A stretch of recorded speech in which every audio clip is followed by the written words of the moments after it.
नमो बुद्धाय दोस्तों, बुद्धा 2.0 में इस हमारे यूट्यूब चैनल पर आपका स्वागत है। दोस्तों, आज हम धम्मपद के उस वर्ग को जानेंगे जो मल वर्ग के नाम से है। दोस्तों, वह मल वर्ग में महात्मा बुद्ध ने जीवन की कई महत्वपूर्ण उपदेश की 12 गाथाएं बताई है। वो 12 गाथाएं हम अगले वीडियो में बात करेंगे, लेकिन उस मल वर्ग का जो सारांश है ये हम इस वीडियो के माध्यम से जानेंगे। तो दोस्तों, वीडियो में आखिर तक बने रहिए और हो सके तो वीडियो को लाइक और चैनल को सब्सक्राइब करके बेल आइकन प्रेस कर दीजिए। दोस्तों, आज इस धम्मपद के मल वर्ग में मन का मैल और आश्रव का वर्णन करता है एवं उन्हें परिभाषित भी करता है। इस वर्ग की गाथाओं से यह स्पष्ट है कि आत्मिक शांति के लिए इन मलों का क्षय या विनिष्ट होना आवश्यक है। एक तरह से इन आसो मलों का नाश शांति या निर्वाण की पूर्ण आवश्यकता है। इन मलों को दूर करने के तरीके पर भी इस वर्ग की गाथाओं में पर्याप्त प्रकाश डाला गया है। दोस्तों, आसव क्षय या मलों का नाश के तरीके पर भी इस वर्ग की गाथाओं का प्रकाश डाला गया है। दोस्तों, सदाचार चेतना या बुद्ध प्रवृत्ति की जागरूकता के पक्ष का प्रस्फुटन है। मुक्ति या निर्वाण के लिए ऐसी सावधानी या जागरणशीलता आवश्यक है जो क्षण क्षण विकसित हो जाती है। मार्ग पर चलयमान होने से बुद्ध धम्म में राग, द्वेष और मोह को मल का मूल बताया गया है। ये आश्रव कहे गए हैं कि ये अपने स्वभाव से ही मल रूप है। आसव कच्ची शराब कहते हैं। आसव को कच्ची शराब कहते हैं। उसी की परिकल्पना के संदर्भ में बुद्ध धम्म के यह प्रत्यय को बोधगम्य बनाया जा सकता है। ये कीचड़ या दलदल में माफिक है जो दूसरों को भी मलिन बनाते हैं। अपने आप को मलिन तो बना दे ही है, लेकिन दूसरों को भी ये मलिन बनाते हैं। दोस्तों, हमारे व्यक्तित्व में अगर ये मल घर करने लग जाए या बढ़ने लग जाए तो हमारे व्यक्तित्व को जो अन्य पक्ष है वे सभी प्रभावित हुए बिना नहीं रह सकते। ये आश्रव फैलकर हमारी चेतना को गंदा बना देते हैं एवं व्यक्तित्व के अन्य गुण तिरोहित होने लगते हैं। अगर शरीर का उचित प्रकार से ध्यान नहीं रखा जाए एवं कोई अभ्यास नियम नहीं किया जाए तो शरीर निठल्ला बन जाता है एवं वह हमारे स्वास्थ्य में झलकने लगता है। अगर उचित ध्यान नहीं रखा जाए तो यह शरीर अपने साम्यता खोने लग जाता है। शरीर के प्रति रखी गई असावधानी शरीर को नुकसान पहुंचा देती है। मानसिक मल हमारी चित्त वृत्तियों का ऐसा रूप है जो हमारे आदत त्रुटि की हरकतों से अभिव्यक्त होती है एवं शुभ पक्ष का हनन करती है। ये मल संप्रयुक्त कर्म धीरे धीरे हमारे व्यक्तित्व को ही खा जाते हैं। ऐसे जंग लोहे को ही खा जाता है।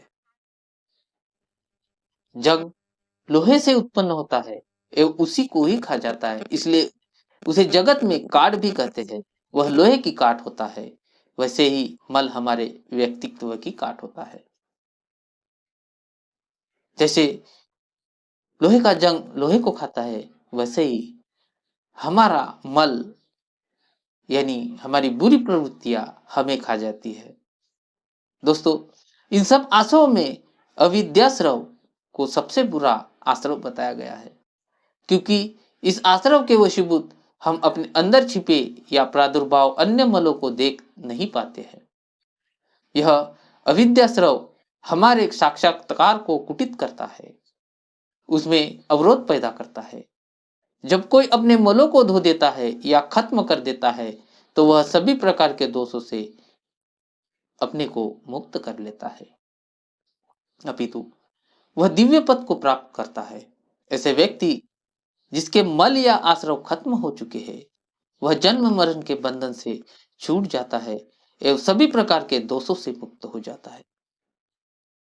दोस्तों, ऐसी ही एक कथा इस वर्ग में है जो पहले ही है, जिसमें महात्मा बुद्ध ने एक घात घोटक को ये कथा सुनाई, ये उपदेश सुनाया था। श्रावस्ती के घात घोटक यानी कि गाय काटने वाले को कहा था, उपासक तुम बूढ़े हो गए हो, पीले पत्ते के समान तेरा शरीर पक गया है।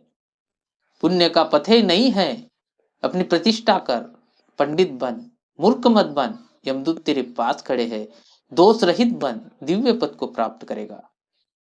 आश्रम मल को धोने एवं अपने को द्वीप बनाने का उपदेश घात घोता तक पुत्र की कथा के माध्यम से सामान्य जन के लिए सहज बोधगम्य बन जाता है।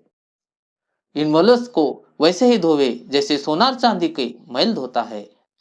चांदी को बिना नुकसान पहुंचाए सोनार उसको शुद्ध कर लेता है, वैसे ही व्यक्तित्व रूपी चांदी को हमें शुद्ध करना चाहिए, नहीं तो मैल का यह जंग यानी मोर्चा हमारे सदाचार को नष्ट कर देगा। इसलिए भी बार बार मल धोते रहना चाहिए। दोस्तों, लाल उदाई थे अत्तर कुलपुत्र आदि की कथाओं के माध्यम से यह समझाया गया है कि जिस प्रकार स्वाध्याय नहीं करे तो सीखे हुए मंत्र भी भूल जाते हैं, मरम्मत नहीं करे तो घर खंडर बन जाता है, एवं आलस्य में पड़े रहे तो सौंदर्य भी हमारा चला जाता है, और असावधान रहे तो पहरेदार पर चोर उचक के हावी हो जाते हैं। ये इसके मल है। दुराचरण स्त्री का, कृपणता दानी का मल है, परंतु बुरे कर्म तो इस लोक और परलोक दोनों में ही मल है। दोस्तों, इन सभी मलों का आश्रयभूत अविद्या सबसे बुरा मल है, जिसको छोड़कर हमें निर्मल होना चाहिए। मलों को न देखते हुए भी वैसे कौवा स्वार्थ शूर होता है, वैसे ही दूसरों का अहित करने वाला पतित व बगदाती होता है। दोस्तों, जैसे कौवा मल में निर्वाह करके आराम से जीवन बिता देता है, वैसे ही इन लोगों का जीवन भी आराम से निकल जाता है, परंतु लज्जावान, नित्य सदाचार का ख्याल रखने वाले, सचेत, मितभाषी, शुद्ध जीविका वाले का जीवन कठिन हो जाता है। चुल्लसारी के प्रसंग की यह कथा स्पष्ट करती है कि सदाचारी बनना एवं तदनुरूप जीवन बिताना बहुत कठिन कार्य है। दोस्तों, तत्पश्चात उपासकों को उपदिष्ट गाथाएं स्पष्ट करती है कि एक शील की पालना करना भी कठिन है, तो फिर सबका पालन करना कितना कठिन होगा। इसका सहज अनुमान लगाया जा सकता है। ऐसे करके हम पाप से बचते हैं तो जीव हिंसा करता है, झूठ बोलता है, चोरी करता है, परदारागमन करता है, वह संसार में अपनी जड़ें ही खोदता है। दोस्तों, संयम रहित लोग ऐसे पाप रत रहते हैं, जिसे जानो इसे अनुभूत करने पर लोभ और अधर्म चिरकाल तक हमें दुख से मुक्ति प्रदान करता है।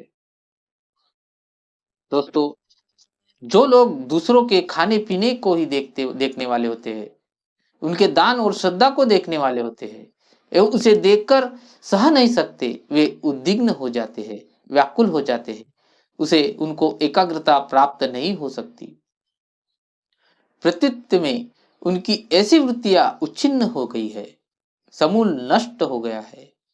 वह दिन हो या रात हो सदैव एकाग्रता को प्राप्त करता है।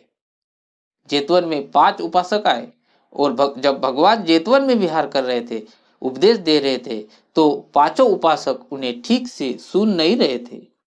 वे अपनी अपनी राग, द्वेष, मोहजन्य वृत्तियों की वशीभूत थे। आनंद के पूछने पर भगवान ने स्पष्ट कहते हैं कि राग के समान अग्नि है, द्वेष के समान ग्रह नहीं है। उनकी यह उपमा सामान्य उपासकों को इन मलों को गंभीरता एवं हानियों के ज्ञान को सहज ग्राह्य बनाने वाली होती है।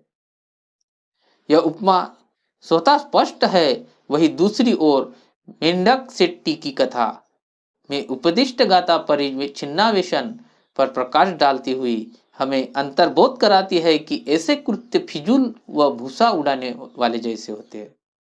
ऐसे लोगों के मैल बढ़ते ही है, वह चित्त मलों को हटाने से दूर हो जाता है। कोई भी व्यक्ति बाहरी कर्मों से श्रमण नहीं बन जाता है, अपने क्लेशों को समन करने वाला ही श्रमण या श्रमण है। यह अपनी आपकी बात है, किसी और की नहीं।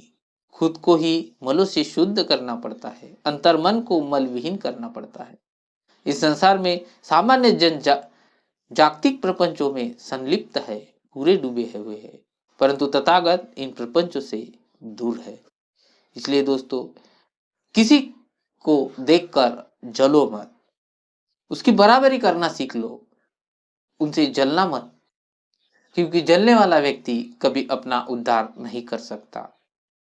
उनकी बराबरी करने वाला व्यक्ति अपना उद्धार कर सकता है, जलने वाला व्यक्ति कभी भी अपना उद्धार नहीं कर सकता। वो नीचे ही रहेगा, वो आगे बढ़ ही नहीं सकता, ऊपर उठ ही नहीं सकता, क्योंकि उसके मन में मल है, उसके मन में बुरे विचार है, उसके मन में लालच है। उन बुरे विचारों को अगर आप छोड़ोगे, लालच करना छोड़ोगे, तो आप अपने आप ऊपर उठोगे। यह सारा संसार अनित्य है, इसमें कुछ भी स्थायी नहीं है। संसारों के वशीभूत स्कंदों का संयोजन होता है, परंतु वे संस्कार में सभी रहने वाले नहीं हैं, वे स्थायी नहीं है। पुष्टि के अनित्यता के नियम से परे वे नहीं है, परंतु बुद्धों में वह स्थिरता नहीं होती है। वे स्थिर होती है, चीर होते हैं, स्थिर होते हैं। जीवन के इस अकुशल पक्षग्राही मूल की संख्या व्याख्या को लेकर उपदिष्ट इन 21 गाथाओं से हमें 16 गाथाएं जेतवन में, 2 गाथाएं वेलुवन व कुशीनारा में और 1 गाथा जातीय वन यानी कि भद्दिय नगर में कही गई है। तो दोस्तों, ये मलवग्ग का संपूर्ण सारांश हमने तो देख लिया। अब हम आगे अगले वीडियो में इनकी कथाओं और उपदेशों के बारे में जानेंगे। इनकी कथाएं और इनका महात्मा बुद्ध का उपदेश ये कथाओं में ही होता है। इसलिए अगले वीडियो में मिलते हैं कथा के साथ, उनकी गाथाओं के साथ, उनके उपदेश के साथ। तो दोस्तों, हो सके तो इस वीडियो को लाइक और चैनल को सब्सक्राइब कर दीजिए और बेल आइकन प्रेस कर दीजिए, ताकि आगे के आने वाले वीडियो आपको सबसे पहले पहुंच सके। और हो सके तो इस वीडियो को शेयर जरूर कीजिए, ताकि अन्य लोगों को भी इसके बारे में पता चल सके। तो दोस्तों, मिलते हैं अगले वीडियो में, तब तक के लिए नमो बुद्धाय, जय भीम।